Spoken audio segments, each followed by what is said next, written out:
Welcome back to another episode of the Brew and Ink podcast.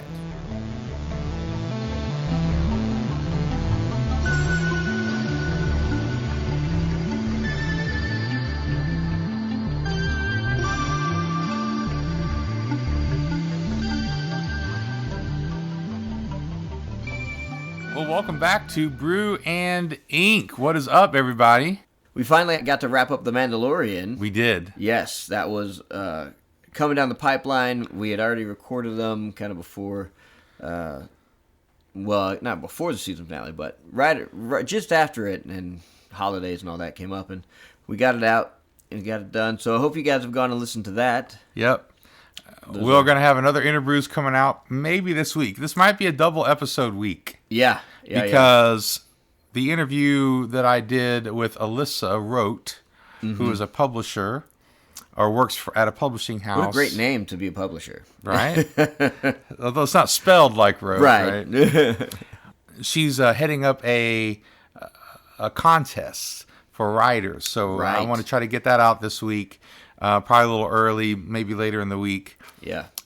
Because the contest is starting on February the 1st. So we're going to put that on our website, and we'll put that on the Serious Writer website as well. The blog. Get as many people involved as we can. Trying to get people involved. They really want to get a lot of entries, obviously, not just, because it's for them, but also just because they want to help all writers who are in that kind of spec fic arena get a little feedback, because a lot of times, you know how it is as a writer. We just write and we don't get the feedback. We don't know what we're doing. So we don't have an avenue to put it out there.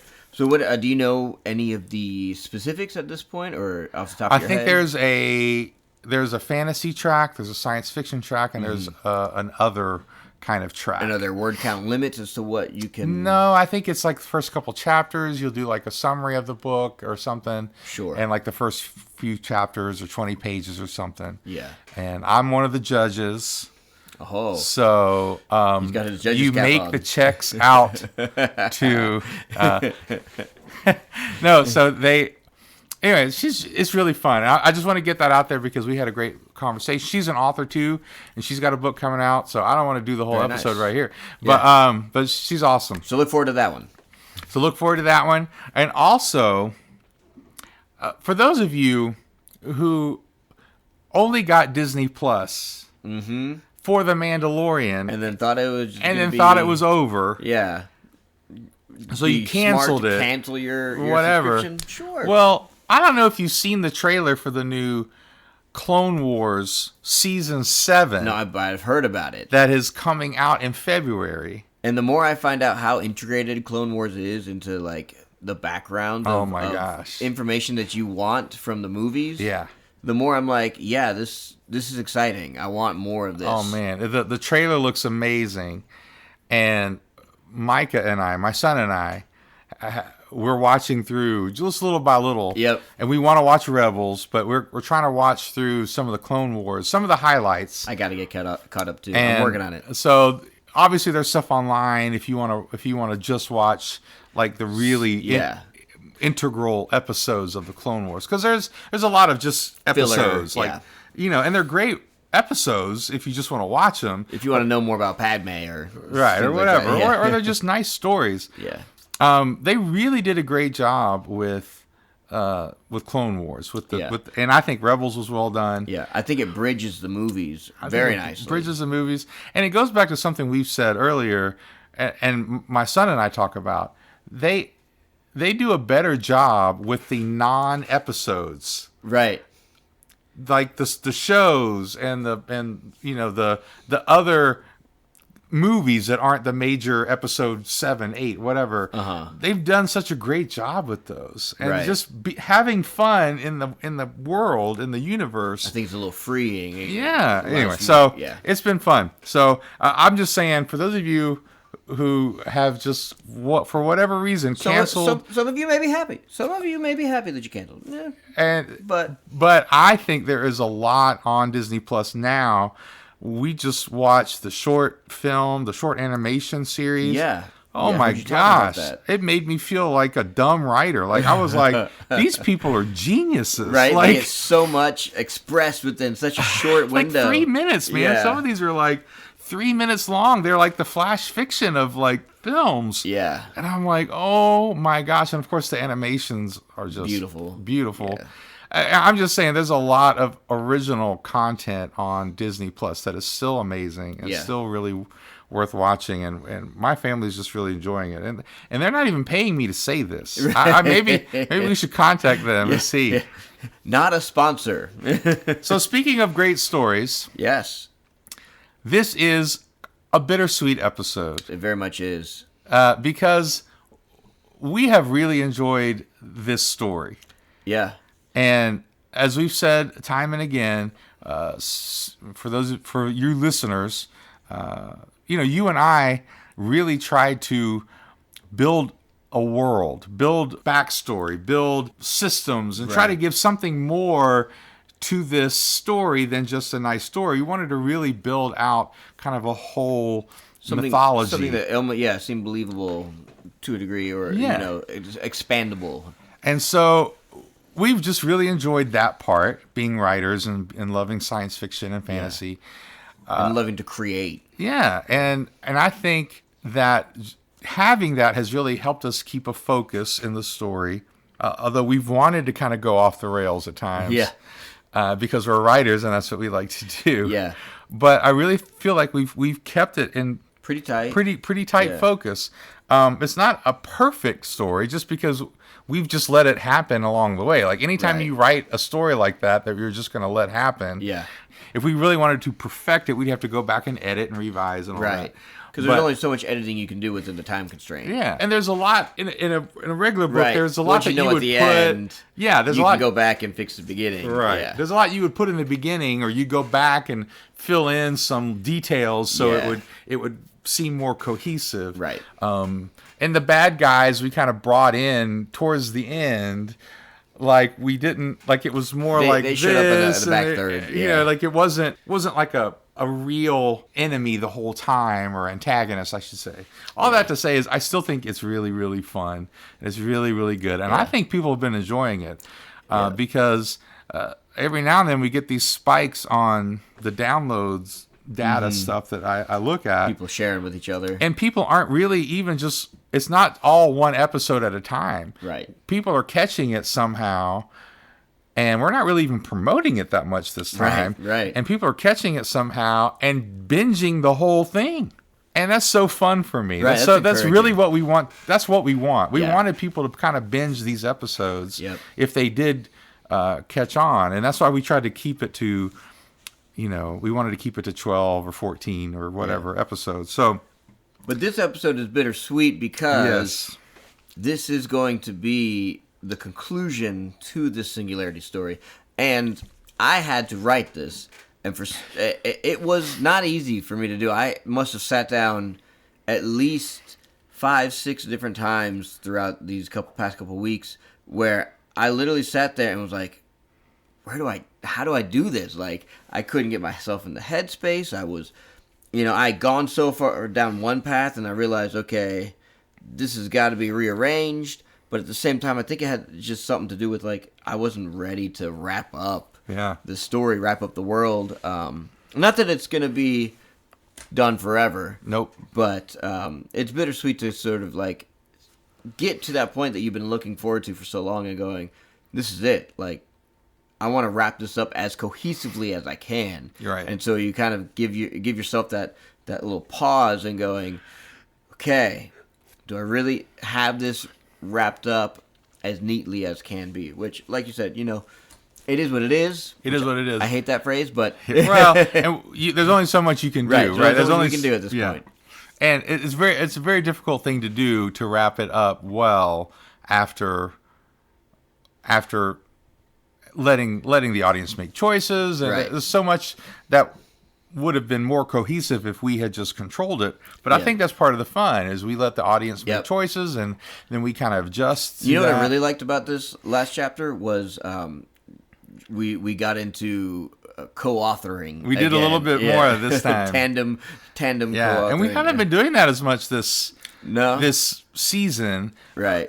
For some of the stuff before, you guys may not know, the readers, but when we had the larger group, Yeah.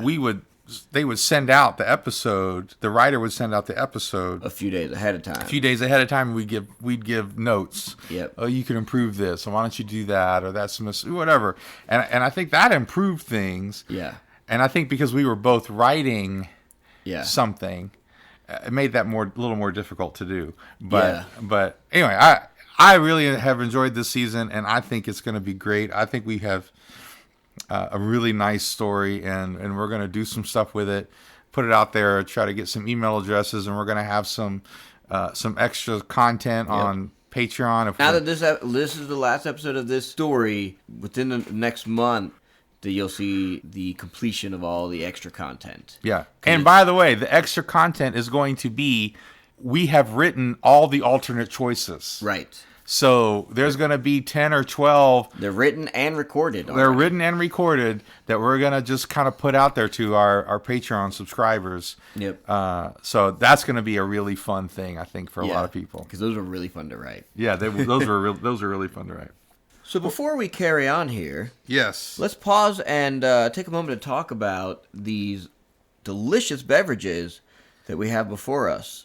They've been pretty nice, man. So my friends at Stillfire Brewery, some of you may know, we have church in the brewery every Sunday. And so today I was there hanging out and talking with the managers. And I decided, since we were recording this evening, to kind of get a 4-pack to go. And they don't have the beer that I like a lot in cans yet. I keep threatening them that they're going to lose my business, but they don't really. But so the first one we had was the Orange Diva, which I'm not big on fruity beers. Yeah. But I really liked this. The Blood Orange Wit was nice. It was very, very good. It was refreshing. It was a good start. And then we went to the Collegiate Dropout. That's a light lager. It says, "Crush this easy drinking lager," which it had a light body and a smooth, moderate bitterness to it with a crisp, dry finish, as it says on the can. But I also felt like it had a very nutty kind of back notes to it. Yeah. There was this unique flavor to it that stood out on its own. And now we're about to partake in Breaking Blonde. Breaking Blonde, a blonde ale. Which yes. I like blonde ales generally. I do too. So we're gonna try this right here. Yeah, Stillfire Brewery. Pretty They're good. Making some decent tasting beers.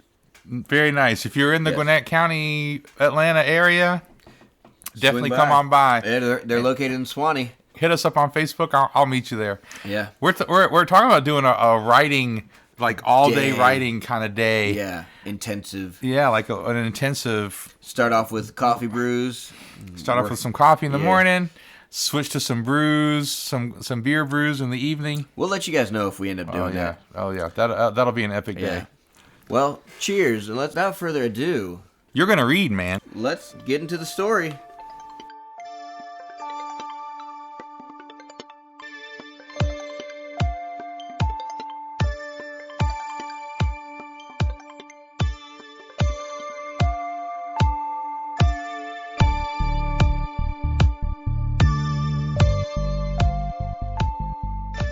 Thanks for listening to our podcast.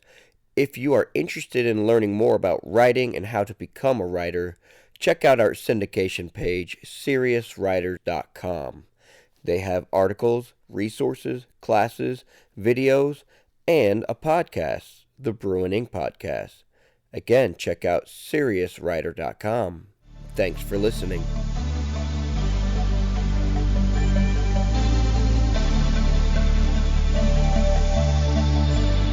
Singularity, Chapter 15, The Singularity. Do you two hear me? Kepler's drone was in my face, his voice panicked. I said, our stealth tech has been compromised. I've only minutes before they'll be on my position. You've got no time to waste. I looked at Jinn, knowing the answer without having to ask for any extra data. The path to the left would take too long, and a possibility of getting lost meant we were going to have to go right. Readying my single pulse blaster, I looked at Jinn. What kind of weapons you got in that body of yours? Mostly defensive, but if we are going up against those droids, I will be able to handle myself. I'm scanning for a way into their networks now. I took a deep breath. I'd served a while in the IIF, but in a handful of battles and dogfights. Never had a shootout against a group of robots. Rolling my shoulders, I tried loosening up. My back was stiff from all the flying earlier, and my head was still a bit foggy after disconnecting from the Starlight's nav system. I moved to the edge of the junction and peered quickly around the corner. 5. Count 5, I whispered to Jinn. Yes, I have detected 5 as well, Jinn said. However, I am able to only lock in on one unit at a time. I won't be able to disable all of them at once. So, we're gonna have to fight them head on. Okay, where are their weak spots? I said. Their processor units, housed center mass, in the thickest part of their chest cavities, Jinn responded. Took a few deep breaths, trying to psych myself up, get some adrenaline flowing. Jinn put a hand reassuringly on my shoulder. We've got this, Mitch, Jinn said. I have a plan. Looking into her lifelike violet eyes, I felt reassured by her presence. I didn't feel like I was walking around with a device or comlink voice. Jinn felt real in this moment. She looked real even as she shut down her hollow face and dimmed her ambient lights until she was barely visible.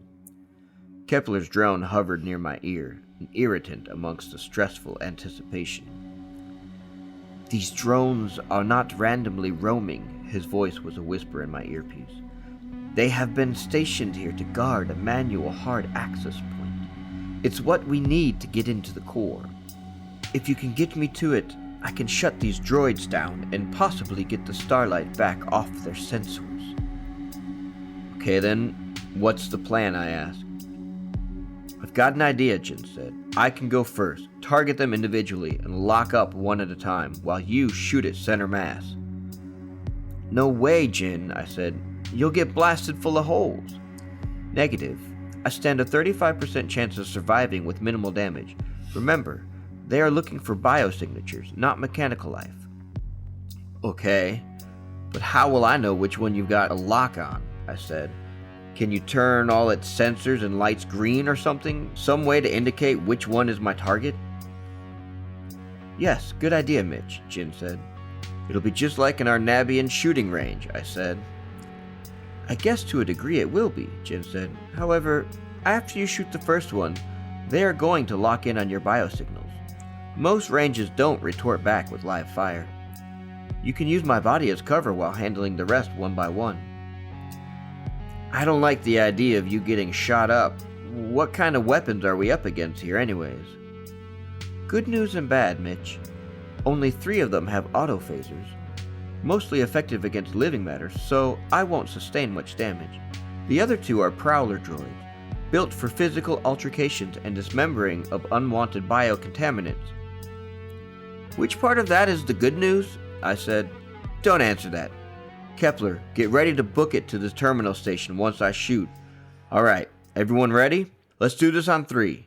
1, 2, 3! Jinn jumped out, swift and silent. It took a second for my eyes to adjust to see where she was. In this quasi-stealth mode, her features reflected back her surroundings, blending her in nicely in the low-light settings of the tunnels.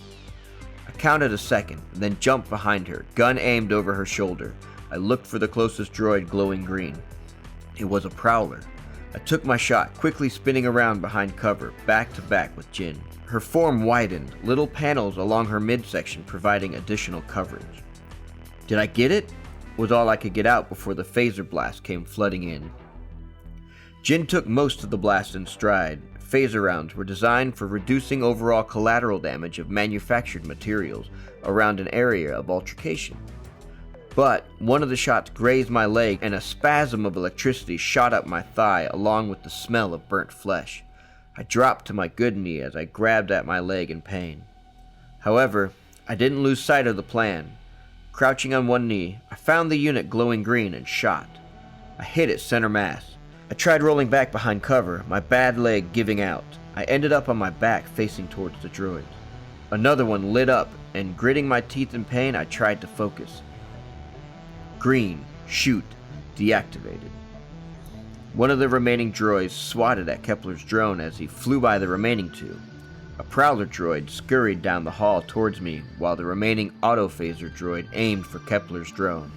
Jinn locked up the Prowler and I shot the other, deactivating it before it could shoot down Kepler. However, when I turned to shoot the last droid, the first Prowler I shot jumped back onto all fours and began scurrying towards us. "It seems you have missed one." Kepler's voice in my earpiece was an irritant I didn't need at that moment. I blasted at the Prowler as it crawled across the floor, missing center mass. The Prowler darted left and I missed again. It was 10 feet away now. "Mitch, look out!" Jinn called. She released the droid she had been in control of and locked up the pursuing Prowler as it leaped at me. It lit up green, but that didn't stop its lifeless mass already hurling through the air and colliding with me. As it struck me, I finally fired center mass. It pinned me to the floor. Sharp pain exploded at my side and I felt something cold and wet there. The last Prowler charged. I was unable to move, the weight of the fallen droid pinning me down. But just as I braced myself for impending death, it stopped and stood at attention. "I am in," came Kepler's voice. "I am now in control of the core. These droids will no longer be a threat to us." Jinn came over to check on me. "Are you okay, Mitch?" Jinn asked. "I think so. Just a bit of pain in my side. Get this thing off of me, please." As she lifted the droid up, the cold, wet pain intensified, and I cried out, clutching my side. I had never felt pain like that before. Looking down, I watched a small blade from the Prowler's outstretched arm withdraw from my abdomen. "Pulse, my mother!" I cried out. "That was deep!" Jinn knelt down to scan the wound and run a diagnostic. Her hollow face was activated again. A look of worry and fear was so accurately displayed in her animations, I knew it was bad without her having to tell me. "Mitch!" Her voice even quivered. "You're going to be okay, Mitch. We're going to get you out of here, I promise." And then she called out, "Kepler, are you still in the system? We need to get back to the Starlight. Is it safe?" "Oh, crap. I forgot about the Starlight," came Kepler's response. Then he called out, panic in his voice. "Quick! Mitch, what was that command you gave to shut down all the Bulldogs? Order 66 or something?" "Order 76, I choked out. Blood spat from my mouth. I grabbed Jinn's arm and looked her in her violet eyes. "Tell me the truth. How bad is it?" "We gotta get you to the Starlight, fast," Jinn said, her eyes darting from my wound to my face. "We've no time to lose." "No," I said. "You gotta finish this mission. I'm not getting anywhere fast with this pulsed out leg and my bleeding side. Finish what we set out to do this whole time." "I will not leave you here. I'm taking you back to the Starlight. There are some medical supplies I think I can use to patch you up. At least stop the bleeding. Kepler, is the Starlight secured?" I had never heard Jinn this shaken up before. It must be worse than I felt. My mind was already beginning to swim.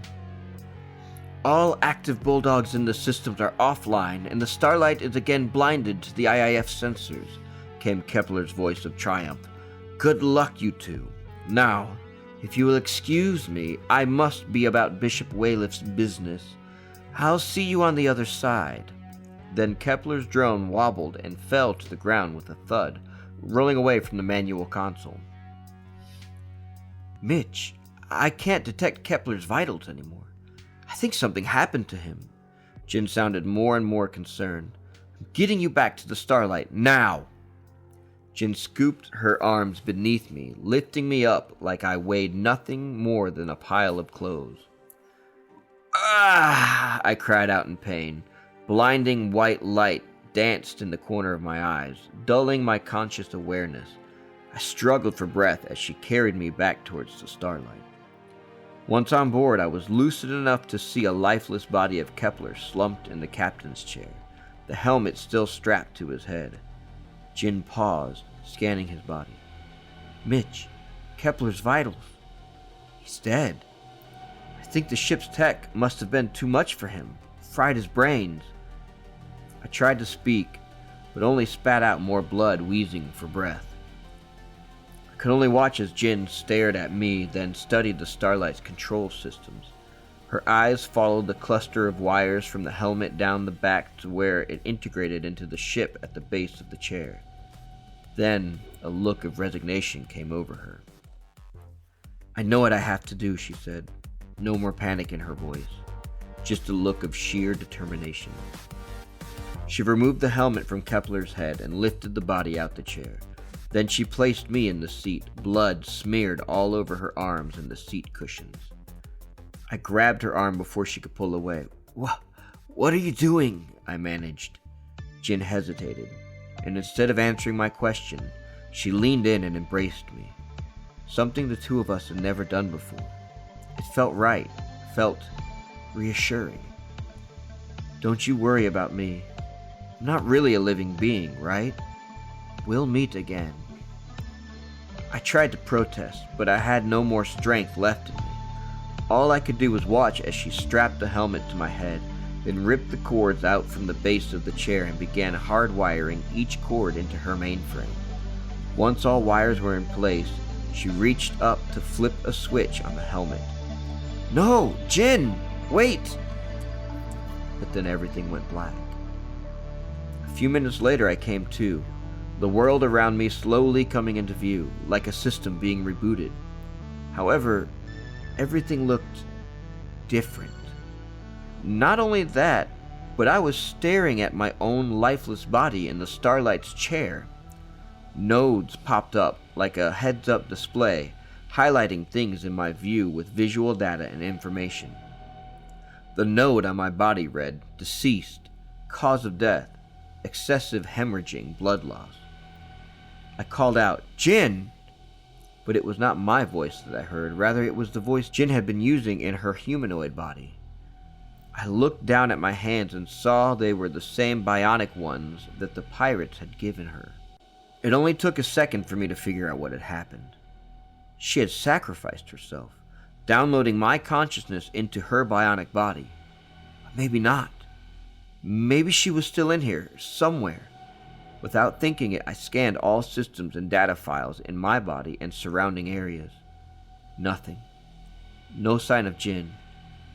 But there was something else, something curious inside the core. Maybe she was in there. Maybe, somehow, she had managed to upload herself to the core before she made the swap. I couldn't check from here. The controls were slagged. Besides, it wouldn't have responded to my new bionic body even if it did work. I needed to get back to the hardwired control console where we had left Kepler's drone. I ran faster than I ever had moved before. My new bionic body, a high-performance balance of precision, grace, and power. I found the last Prowler droid wandering the hall where we had left it, no longer under Kepler's control. Without hesitation, I grabbed the Prowler's head in stride, rotating my torso at maximum velocity. I smashed its head into the wall, then gutted it of its internal processing unit. It splintered in my hand without any effort. Had Jinn been keeping this sort of power in check the whole time? I never suspected how much of a dangerous being she had been capable of. I made my way to the console and jacked myself in.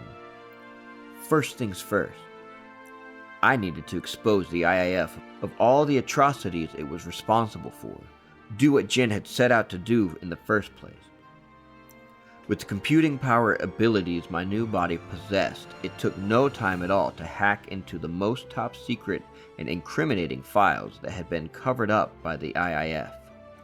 All I had to do was host the files and videos on a multi-platform file sharing site, and the information spread like a virus. Once thousands of people had access to the data, there was no chance of ever containing it again. We had done it. We had exposed the IIF for its genocide and warmongering control of the countless star systems. But it didn't feel like a victory without Jinn standing there by my side. Then I remembered the anomaly in the system I had detected. Could that have been Jinn? I put out my feelers, stretching as far as I could go. Jinn was nowhere to be found. She was gone. The signal was familiar somehow. I analyzed.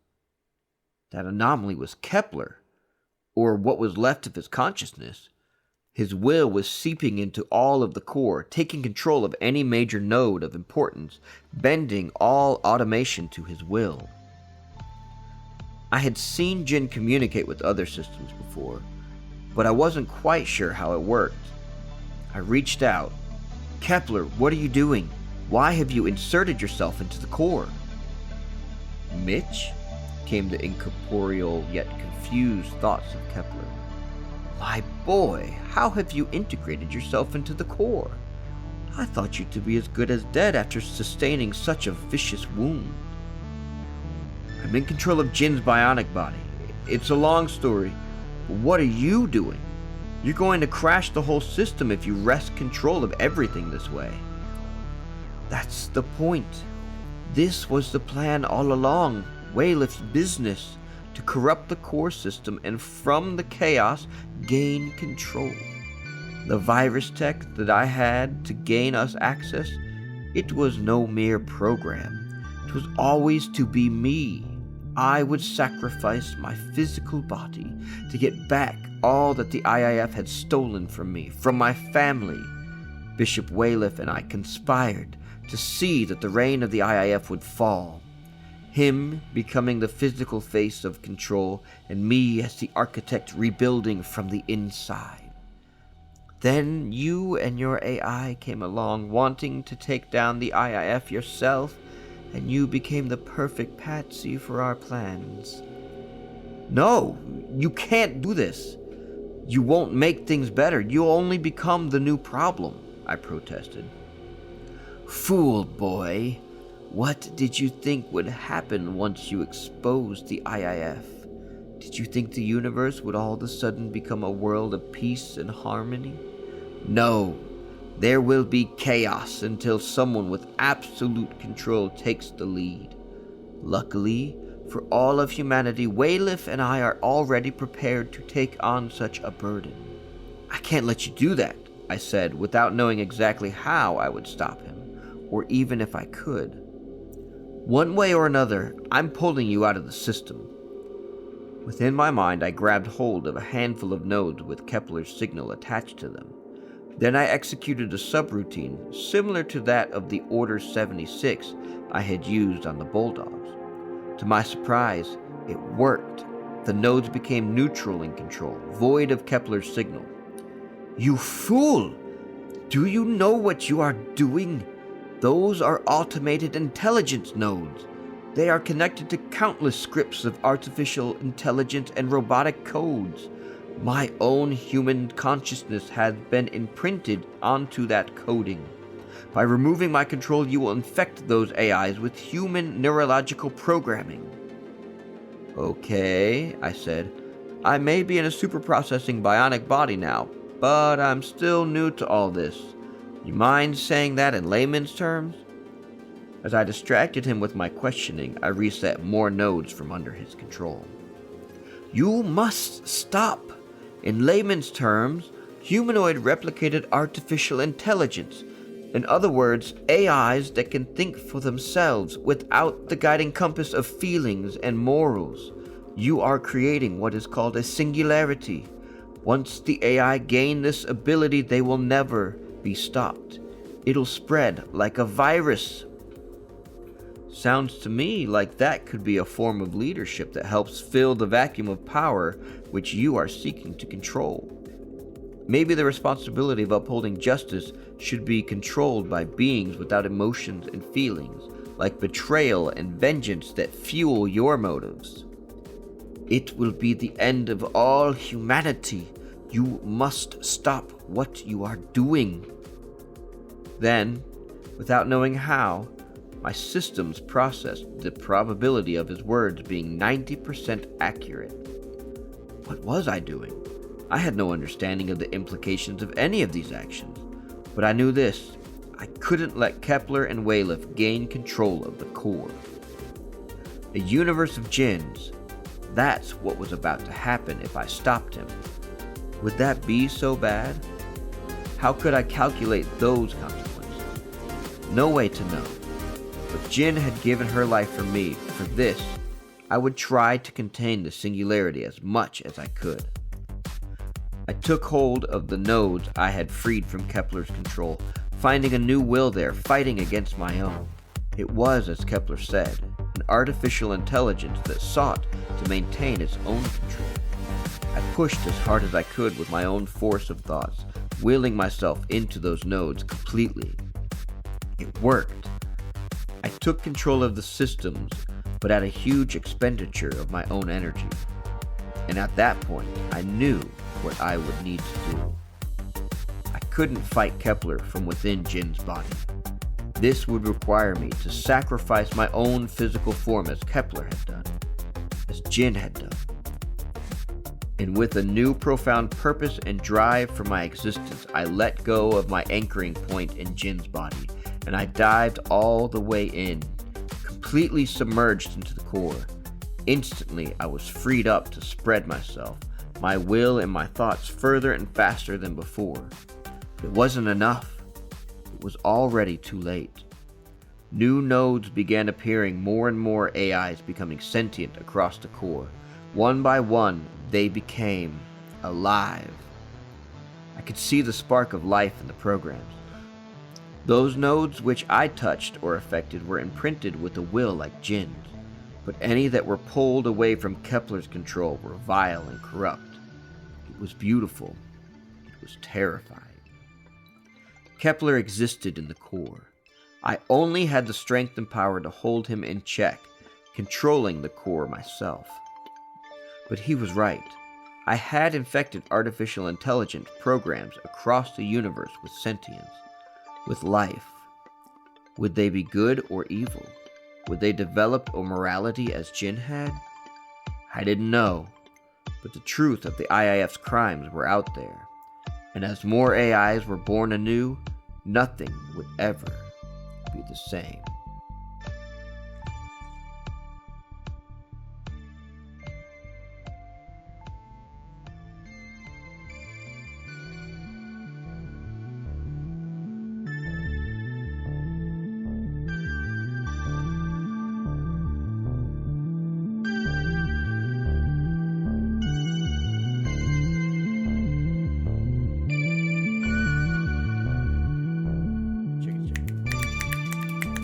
Nice job, man. Ooh, well, you too. You as well. We both put some. Added a couple things. Yes, I didn't do that much. You helped sculpt the final product, but yeah, I mean, that was a roller coaster. Went from one way. So I don't know if it needs to be explicitly said or stated, but I wanted to see if you saw it. Did you see the foreshadowing in him talking about revealing the IIF's atrocities, Yes. spreading like a virus, something that couldn't be stopped anymore? Yes. Yeah, I did. Absolutely. And so then that was a foreshadowing of the echo of what was going to happen with the AI Singularity as well. It's one of the things, like, once there's so many of them, once it's out there, it's in such quantities, it spreads like a virus. And Kepler even says it. He says they're going to spread like a virus. It won't be stoppable. Yeah, no, I like stories, obviously. Obviously. Since we made one like this. But I like stories that have one goal, but then when you get to the end, there's this kind of bigger thing that happens. There's almost unintended consequences. Right. Of a goal that's good. Right. You know. So I really enjoyed that part of it. Obviously, I put that part in it. Right. Like, it was kind of the whole goal of the story. Right. That's why we called it Singularity. So that's where we were going.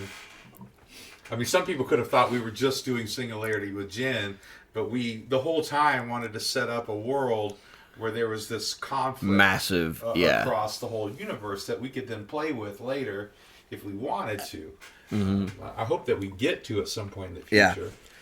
And so one of the things that sort of fell into place for us was the almost reverse Singularity, where Jinn ends up putting Mitch into her body. So rather than, Jinn sacrificing or becoming more human-like, we took a human and made him more I like that too. That robotic, really like AI like. Almost like a Tron thing. Right. But to me, a little more believable. I always liked Tron. Yeah. But I always thought it was a little unbelievable that they could digitize a whole body. Right. Like, it totally makes more sense to me. Yeah. Again, obviously, just the consciousness. Because this is how we wrote it. Yeah. But to take some form of consciousness or be able to map it somehow and recreate it, you know. So no, I really like that too. And really, the idea came later because I just had the idea, well, why don't they have a helmet that acts as an AI? It makes your brain act like an AI for the ship. Yep. Like if they're scared of AIs or something, like they don't want to have any control from a program, but they use their brain to simulate that sort of speed and reaction time sort of thing.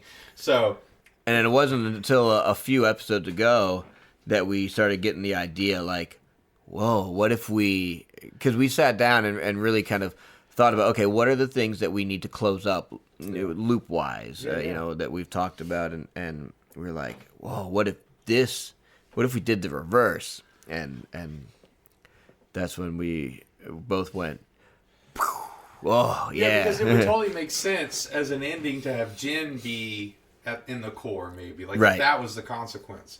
Yeah. But to have Mitch be in the core. Yep. And to kind of make Jinn the hero.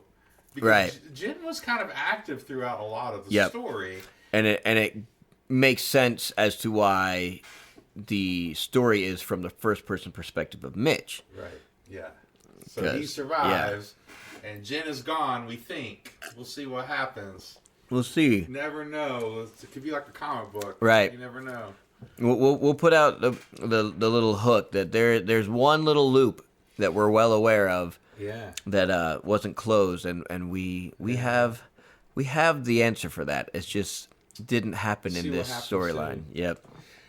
So we're going to be doing a few more things coming up in the next few weeks. Yep. More reviews probably, and some interviews. I've got a couple interviews lined up.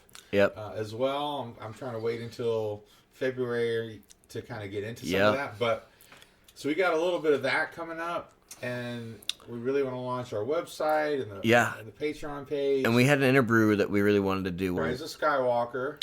Oh yes, we still So we're going to be doing a Rise of Skywalker soon, and I think we need to get on top of watching some Picard. We do need to get on top of watching some Picard. Here's my problem. I don't want CBS All Access. Right. Yeah. I really don't. I don't. And that's why I haven't been watching Discovery either. Oh yeah. I mean, I'm a huge Star Trek fan, so this is a real departure for me. Right. Almost as big of a departure as not buying The Last Jedi. It was the first Star Wars movie I just refused to buy. I still haven't purchased it either. So for me to not watch Discovery and now to not get CBS All Access, we'll figure out a way. We'll figure out a way. We'll see how we can watch it. We'll find someone. We'll phone a friend. But yeah, so we've already got ideas for a few other interbrews coming up. We could do a Witcher episode as well. Oh yes, thinking about doing that's a Witcher the other one. Episode as Man, well. I've been playing a lot of the video game too. Have you? I'm sort of obsessed at this point. Yeah. So I'm waiting on the books to be available at the library. There you go. I've got a couple. The first two books, I've got them on reserve or whatever. I'm trying to get them from the library, and I've got like. I know this might surprise you, but other people now want to read them too. Oh, imagine that. Timing seems very odd. But yes, so we've got a lot of interviews coming up. The episode was still going. We'll keep going. We just don't have another story to jump into yet because we've got all this extra content that we want to make ready and available for you guys, our faithful listeners, that's going to go along with this story that we just wrapped up. So it's not over. It's not over. Look forward. You know what? Here's one thing that we know is going to be a part of the future in the next few weeks. Yep. Is we're going to come up with a way for you guys to give input on what kind of story the next season is going to be. Correct. Now, that might be on the Patreon page or just might be on the regular kind of podcast Instagram page. Facebook. But we want a little bit of input, I think, this time on what kind of story. Yeah. So we're going to maybe come up with a few genres we're interested in. We've got a handful of some really good ideas and concepts. Yeah, we do. That we would be happy writing either way. So you guys just have to vote on what you want to hear. Exactly. Yeah. I mean, where do we go from here? Like, I don't know. I don't know if we can top this one. Right? By the way. I feel pretty confident in this one. Yeah. We will probably find ourselves circling back, doing some more in this universe. Will it be Mitch? I don't know. He's pretty. I don't know. He's in the system. Yeah, he's in the core. But there's. But we got those pirates we could come right. back to. You're still calling them pirates? Oh, no. That's true. We could do like a whole story into their backstory. We could do like who they really are. Well, and there's Bishop Wayliff. Like, yeah, what's up with him? He's not being accounted for at all. Like, he's still out there. His homeboy Kepler's in the system between Wayliff and Harlock. Yes, like a knockdown, drag out fight between those guys. Yeah, we'll see. I hope you guys, faithful listeners, enjoyed that story as much as we enjoyed writing it, as much as I enjoy going back to listen to it. Yeah.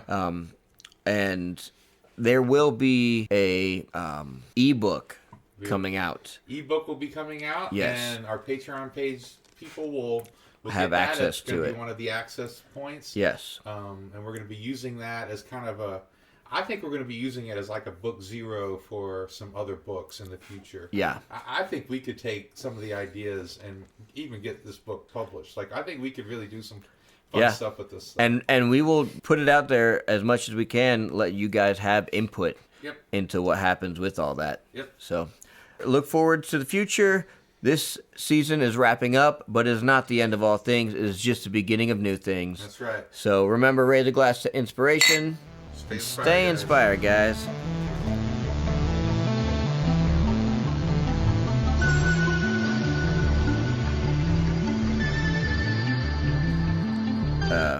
I don't know if you can see. You guys can't see, but the Witcher swords are now on my phone as a background, and then as a screen lock, it's got the Witcher symbol. I'm only able to lock. However, I'm only able to 1,000. Nope. However, I won't be able to disable them all at once. No, that's not what it says either. Is the Starlight secure?